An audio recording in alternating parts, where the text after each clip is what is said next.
सुप्रभात मंडळी.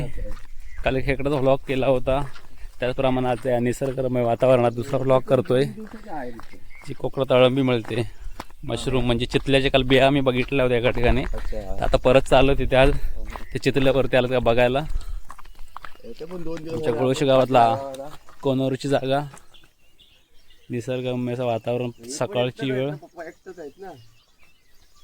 सुंदर अशा वातावरणात आम्ही चाललोय चितळ्या बघायला. त्याला बिया आलं होतं, बघायला चाललोय आपण. तिथं चितल्या आल्यात का बघतोय ना. खूप सुंदर असं इकडं जंगल आहे पूर्ण पसरलेलं.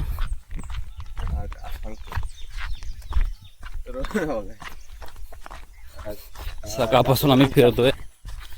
सकाळी खेकड्याचे डबे काढले, खेकडे नाही भेटले. आता आम्ही चाललोय चितल्या बघायला. कुठेतरी काढून नेली का माहीत नाही, भरपूर लोकांनी काल बघितली होती ती जागा. काल बी लागलं सुंदरपैकी.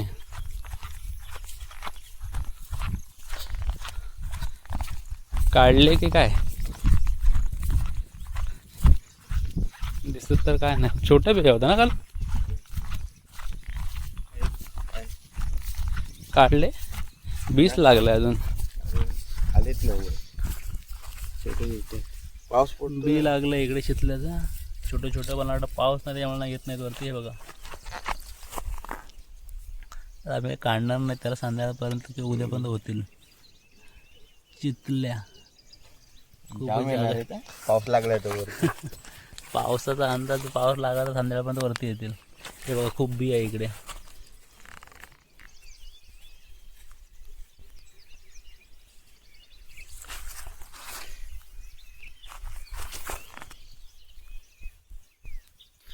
पूर्ण असं ही जागा, एक जागा आहे, ह्या जागेवरती पूर्ण बी आहे. बघा, हा स्पॉट आहे, इथे आहेत, इथे आहेत.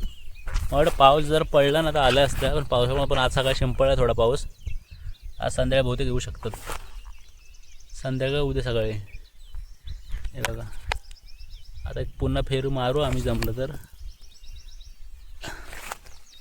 पूर्ण स्पॉट आहे, त्या स्पॉटवरती आले पूर्ण चितल्याच्या बिया.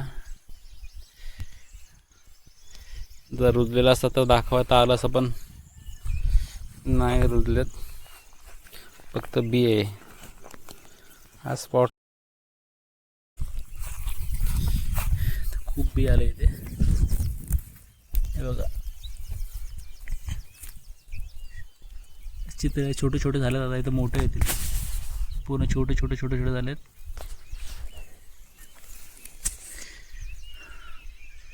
चला, धन्यवाद. चाललो आहे आता.